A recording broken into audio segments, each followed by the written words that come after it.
Good morning, class 7th students. Welcome again to your social studies classes or your SST classes. So class 7, we are studying lesson number 9 in history in your subject, and in this chapter we are studying about the Bhakti movement. We had already studied about Bhakti movement. Now we are going to study Sufi movement in this part of this chapter. So to study Sufi movement, everyone should open the book and come to page number 131. 131. चलो सूफी movement पे आ जाओ. आज सूफी movement के बारे में पढ़ोगे. भक्ति movement के बारे में जान लिया. अब सूफी मूवमेंट क्या होता है? You will know more about this.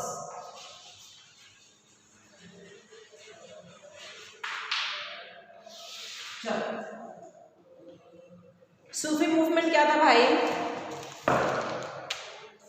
Another major religious movement of that emerged in India was the Sufi movement. तो भक्ति मूवमेंट के साथ साथ सूफी मूवमेंट का भी emergence medieval India में होता है. देखिए, it was started by the Muslim mystics called the Sufis.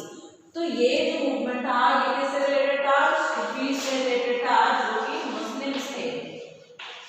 Clear? चलो. Though the Sufi movement was based on Islam, इसका जो बेस था क्या था? इस्लाम था, जो कि मुस्लिम्स मानते हैं.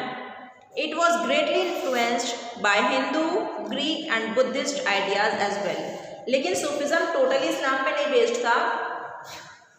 It was based on Buddhism, Hinduism and what? Greeks. चलो, Sufi saints preach Sufism, which stands for selfless experiencing and actualization of truth. Sufism में क्या था कि आप सच्चाई के बारे में समझो. They preached love and devotion to the seekers of truth. According to them, seekers of truth should be compassionate towards all human beings. तो सूफिज्म में यही बताया गया कि जो भी व्यक्ति है, अगर वो भगवान को चाहता है अटेन करना, तो वो लोगों के प्रति क्या हो? दयालु हो, दया भाव रखे. चलो, Sufis disapproved of the elaborate rituals and codes of conduct as demanded by the ulemas on the basis of Sharia. तो उलेमास जो थे, जैसे कि हिंदुइज्म में ब्राह्मण्स थे, उसी तरीके से मुस्लिम्स में उलेमास थे. आपने पढ़ा है पहले के चैप्टर्स में. और वो शरीयत जो मानते थे, इसके खिलाफ सूफिज्म ने बोला. They regarded an individual soul as a lover which tries to seek union with its beloved God. इन्होंने भी यही कहा कि जो हमारी आत्मा है वो भगवान से मिलना चाहती है. Like the Bhakti saints, Sufis also conveyed their message of love and devotion through verses. तो इन्होंने भी क्या किया? वर्सेस बनाए, लाइन्स लिखी, पोएम्स लिखे और इन्होंने भक्ति मूवमेंट, सूफी मूवमेंट को आगे बढ़ाया. They composed poems which led to the development of prose, including fables and anecdotes. Sufis showed tolerance towards other religions. They accepted that God could be reached through a variety of ways. ठीक है, तो इन्होंने ये कहा कि भगवान, आप बहुत सारे वेराइटी ऑफ वेज से भगवान को अटेन कर सकते हो. चलो, सूफी ऑर्डर्स पे आ जाओ. Sufis were of the view that human beings could train their heart mind to look at the world from a different perspective. तो सूफिज्म में ये कहा गया कि जो ह्यूमन बीइंग है, जो इंसान है, वो अपने दिमाग को किसी भी तरफ से बदल सकता है. वो जिस तरफ भी दिमाग को ले जाना चाहे वो ले जा सकता है. For this they prescribed the practice of some methods including zikr. इसके लिए उन्होंने कुछ मेथड्स भी बताया, जैसे कि जिक्र, chanting of a name or any sacred formula. ठीक है, किसी भी नाम को तुम बार बार बोलते रहो, भगवान के नाम को, या कोई जैसे हिंदुइज्म में मंत्र वगैरह होता है, उस तरीके से जो उनका होता होगा मुस्लिम्स का उनका. समा, सिंगिंग, ठीक है, ragas, dancing, discussion of parables, breath control मतलब सांसों से भी आप अपने आप को कंट्रोल कर सकते हो. कॉन्टेम्पलेशन, तो इन सब चीज़ों से आप अपने दिमाग को जिधर आप मोड़ना चाहो मोड़ सकते हो. These methods needed to be practised under the supervision of a pir और मास्टर. अच्छा, ये मेथड्स अपने आप में अकेले नहीं करना था, ठीक है, किसी मास्टर के अंडर में, जिसको हम लोग पीर के नाम से जानते थे उस वक्त, उसके अंडर में करना होता था. Each Sufi master or teacher taught these methods in his own distinct way, which resulted in a slight variations in these methods. अब अलग अलग जो पीर थे वो अलग अलग तरीके से सिखाते थे और थोड़ा सा वेरिएशंस आ जाता था इन चीज़ों में. This in turn led to the emergence of various silas or orders, each of which began to practice a slightly different method of instruction and set of rituals. तो सिलसिलाज अब इसी वजह से आया और इसमें थोड़ा सा डिफरेंट मेथड से इन लोग सिखाया करते थे. देखो, सूफीज परफॉर्मिंग समा एंड राग्स. देखिए इस तरीके से फोटो बनाए. Among various Sufi orders, the silsila of the Suhrawardis and that of the Chistis became very popular in India. Other Sufi silsilas included those of the Qalandaris, Firdausis, Qadiris और Shadris. चलो सुहावर्दीज के बारे में थोड़ा सा जानो, फिर चिश्तीज के बारे में जानोगे, फिर सूफीज सोसाइटी, फिर खनक्स. चलो सुहावर्दीज कौन थे इनके बारे में जानो.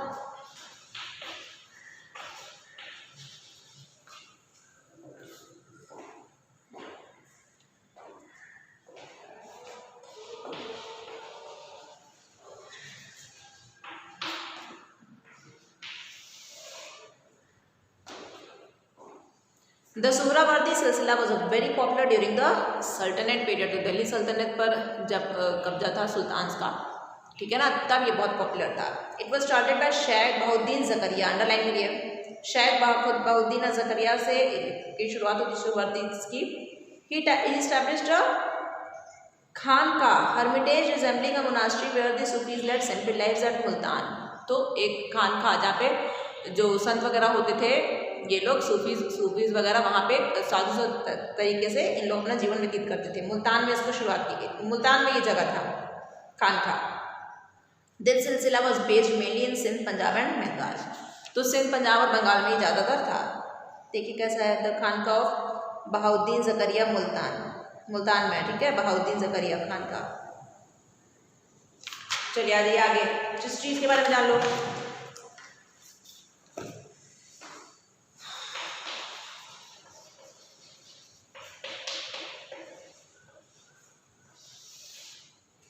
चलो चिश्तीज कौन थे. The Chishti silsila was founded by Khwaja Moinuddin Chishti. Underline करिए, बहुतों को पता भी होगा. ख्वाजा मोइनुद्दीन चिश्ती के द्वारा चिश्ती सिलसिला फाउंड किया गया around the time when Muhammad Ghori was busy trying to establish Muslim rule in India. जब मोहम्मद गोरी हमारे देश में, भारत में मुस्लिम रूल को वो जब एमर्ज करना चाहता था, तब इन्होंने ये ऐसा किया. Sufism made Ajmer his base and where he propagated the idea of Sufism. तो अजमेर में इन्होंने अपना बेस बनाया. His tomb at Ajmer later emerged as a center of pilgrimage not only for Muslims but for Hindus and Sikhs also. Tomb of Khwaja Moinuddin Chishti, देख रहे हो ना, अजमेर में. अब इस टाइम पे ये क्या हो गया, ये हमारे लिए एक हेरिटेज हो गया है, ठीक है. यहाँ पे पूजा की जाती है और सिर्फ मुस्लिम्स ही नहीं आते हैं, बुद्धिस्ट में फॉलो करने वाले, सिख को फॉलो करने वाले, हिंदूज जो भी हैं वो भी फॉलो करने वाले, हिंदुज़म, वो लोग भी यहाँ पे आते हैं. टूम्ब ऑफ ख्वाजा मोइनुद्दीन चिश्ती अजमेर में. चलो सूफीज एंड सोसाइटी.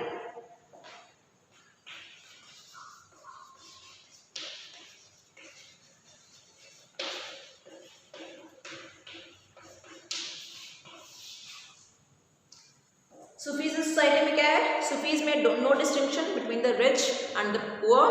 कोई भी गरीब और अमीर के बीच में, इनके बीच में भेदभाव नहीं करते थे ये लोग. Their teachings had a great influence on Indian society. जैसे they earn respect from all sections of society. अब जितने भी सोसाइटी में सेक्शंस हैं उनसे इनको इज्जत मिली. Sufis specially those of the Chishti silsila, बताया ना, चिश्ती सिलसिला से जो लोग थे, remained aloof from political issues. ये तो एकदम राजनीति में आते ही नहीं थे. However, Suhrawardis or some other Sufi accepted some important posts in the courts of various rulers. लेकिन जो कुछ अदर्स थे, जैसे कि सुहावर्दी और सूफी, इन्होंने कुछ पोस्ट को आपके उसमें रूलर्स जब थे हमारे देश में दिल्ली सल्तनत के दौरान, तो उनके में इन्होंने कुछ इम्पॉर्टेंट पोस्ट पे इन्होंने काम किया. चलो खान का.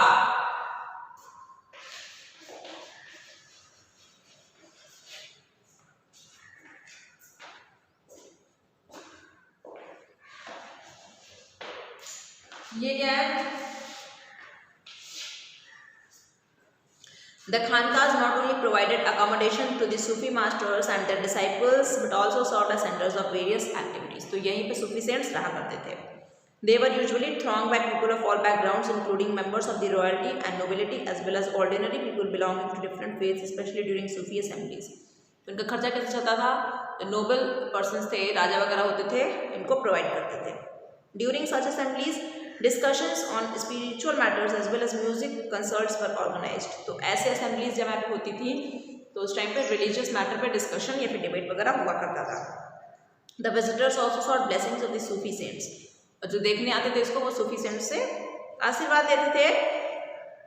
खानका और dargah shrines not only help to promote peace and harmony in society but also give impetus to various commercial activities like trade and commerce. तो ये जो था, इन्होंने शांति की तो स्थापना की ही हमारे सोसाइटी में, लेकिन उन्होंने ट्रेड सेंटर भी ये एक बना, व्यापार के लिए भी एक अच्छा जगह बना। This in turn led to the growth of urban settlements in many places in India. अब जहाँ पे व्यापार होगा वहाँ पे अर्बन सेटलमेंट, जाहिर सी बात हो जाएगी, लोग वहाँ पे रहना शुरू कर देंगे व्यापार करने के लिए। चलो खानका। अजाबाद ऑफ केस स्टडी कबीर।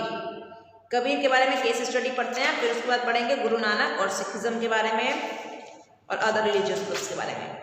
चलो case study Kabir, very important.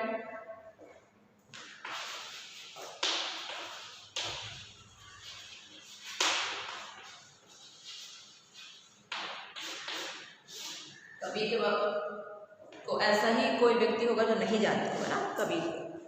चलो Sant Kabir was one of the most influential bhakti saints of the medieval period. तो सबसे ज़्यादा जो प्रभाव डालने वाला कोई ऐसा शख्स हुआ, कोई ऐसा व्यक्ति हुआ जो हिंदुस्तान पे सबसे ज़्यादा प्रभाव डाले, वो कौन है?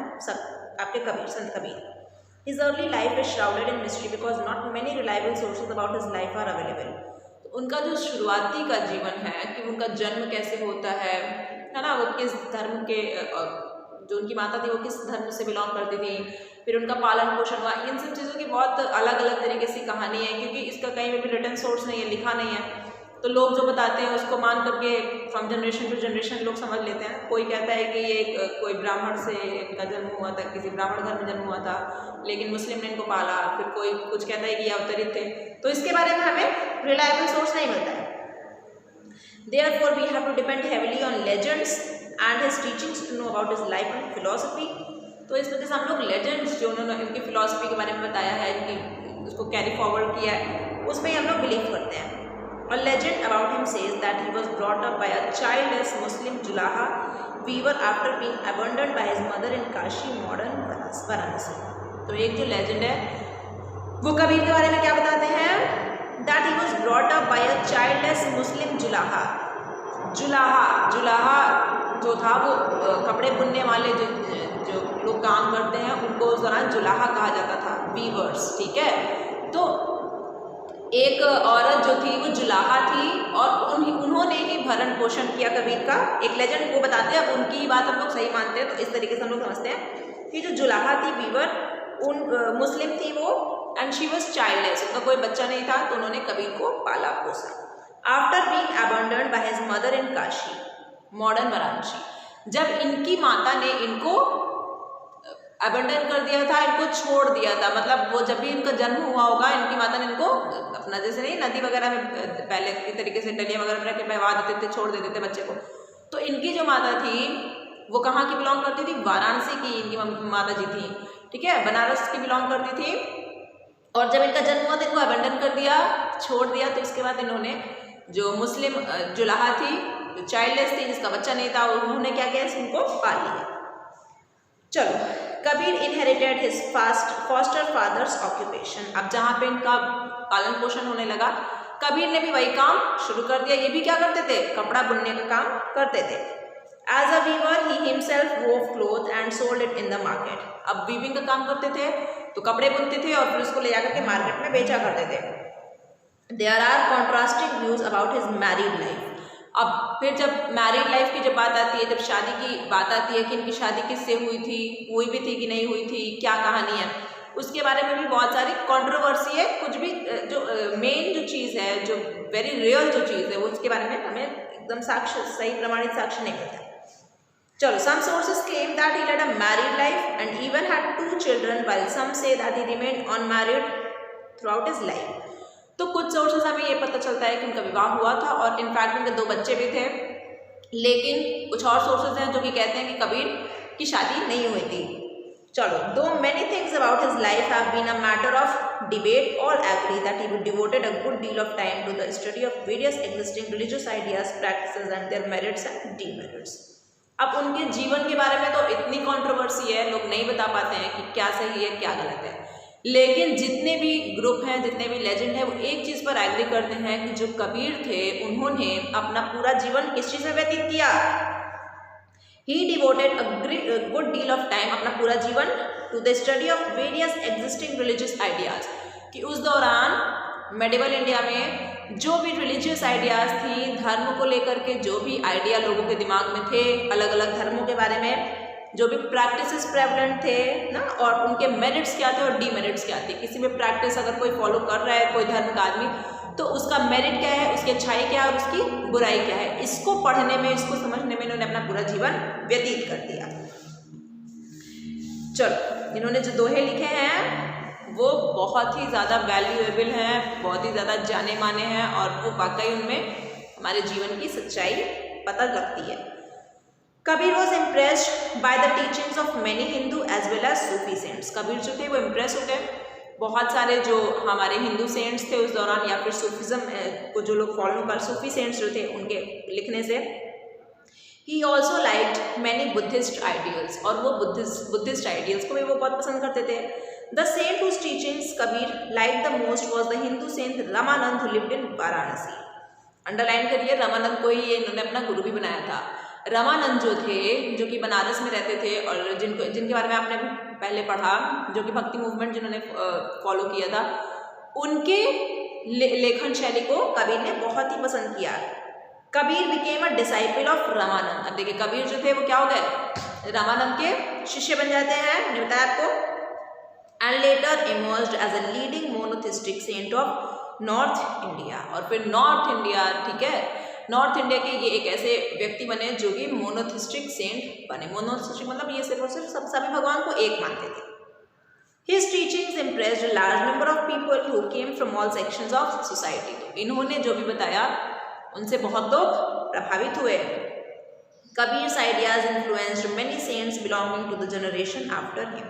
और कबीर की आइडियाज जो हैं वो बहुत सारे संतों को प्रभावित करती हैं, इवन आफ्टर हिज जनरेशन, उनके मृत्यु के बाद।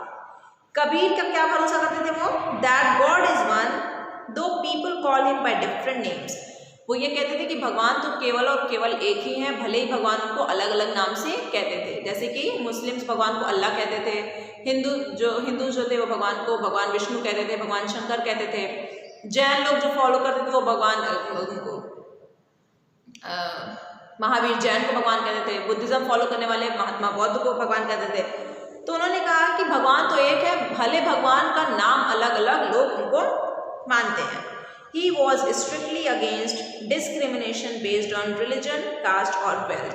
अब चूंकि ये खुद ही लोअर कास्ट कौन से ये थे, जुलाहा कास्ट से बिलोंग करते थे, तो इनके साथ ही बहुत ज़्यादा डिस्क्रिमिनेशन हुआ था, भेदभाव हुआ था।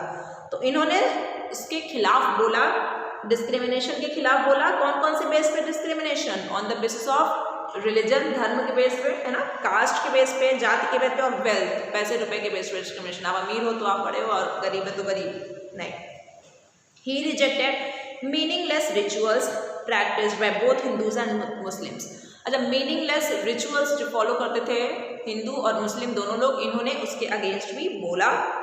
ही कन्वेड हिज टीचिंग्स थ्रू दोहास। ठीक है, तो इन्होंने अपनी टीचिंग्स दोहा से हमें बताई है, जो कि 2 लाइन पोएम्स होती थी, which became very popular among people, जो लोगों के बीच में बहुत ही ज़्यादा प्रचलित हो गई, पॉपुलर हो गई, फेमस हो गई। Through his messages he tried to bring the Hindus and the Muslims closers. अच्छा, इनके टीचिंग में, इनके पोएम में, इनके दोहा में कभी भी मुस्लिम और हिंदू के बीच में कोई भी डिफरेंस इन्होंने नहीं बताया है। ये मुस्लिम और हिंदू को आपस में साथ लाना चाहते थे। Sir Kabir composed his दोहाज in the Bhojpuri language. तो भोजपुरी लैंग्वेज में इन्होंने अपनी दोहा को कंपोज किया है, अंडरलाइन कर लीजिए। However he generously used words of various other regional languages.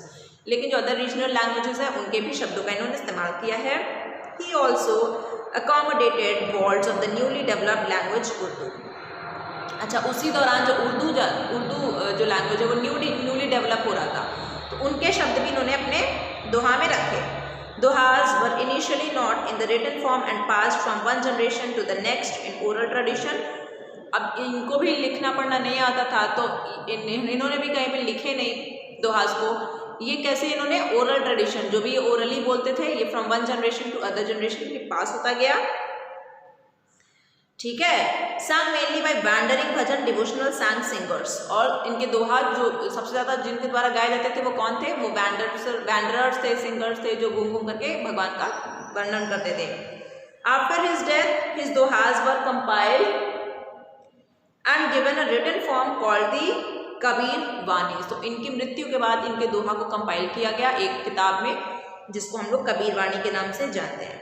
Some of the dohas were made a part of the Adi Granth. अच्छा, इनके कुछ दोहों को आदि ग्रंथ में भी रखा गया, जो कि सिख का होली किताब है, सिख जो होते हैं सिखिज्म फॉलो करने वाले। Kabir dohas are also contain in 2 other books called the Bijak and the Kabir ग्रंथावली। तो बीजक और कबीर ग्रंथावली में भी इनके दोहा हैं। Followers of Kabir came to be called the Kabir panthis. अब कबीर को जिन्होंने फॉलो किया उनको हम लोग कबीर पंथीज के नाम से जानते हैं, ठीक है। And included Hindus as well as Muslims. अच्छा, फॉलोअर्स ऑफ जो कबीर थे वो मुस्लिम्स भी थे और हिंदूज भी थे, ठीक है। तो इन्होंने क्या किया कि जो भी प्रैक्टिसेस थी, जो इविल प्रैक्टिसेस थी जिसको लोग फॉलो करते थे, जैसे कि ब्राह्मण वगैरह पूजा पाठ खूब करते थे और गरीबों को मार देते थे, जो लोअर कास्ट था उसको अनटचेबिलिटी के नाम पे बहुत ज़्यादा प्रताड़ित करते थे, इन सब चीज़ों के खिलाफ इन्होंने बोला। उसी तरीके से मुस्लिम्स में जो उलेमास थे उन्होंने इस तरीके से कुछ काम किया गलत, तो उसके खिलाफ बोला। तो इस वजह से क्या हुआ, उस दौरान इनके बहुत हिंदूज और मुस्लिम्स इनके दोनों ही जो थे इनके खिलाफ बहुत लोग समर्थक खड़े हो जाते थे कि ये हमारे ना रिलीजन के बारे में बात कर रहा है, ना उनके रिलीजन के फॉर में बात कर रहा है, ये तो दोनों रिलीजन के अगेंस्ट बात कर रहा है, ना मुस्लिम है ना हिंदू है। तो इस वजह से कबीर जो है एक बहुत ही बड़े सफरर थे, और इनकी स्टोरी आप लोग और भी ज़्यादा थोड़ा पढ़िएगा यूट्यूब वगैरह से वीडियो पे जा करके या फिर गूगल पे सर्च करके, तो दिस इज़ वेरी इंटरेस्टिंग। चलो, अब हम लोग गुरु नानक और सिखिज्म को पढ़ेंगे नेक्स्ट पार्ट। Thank you.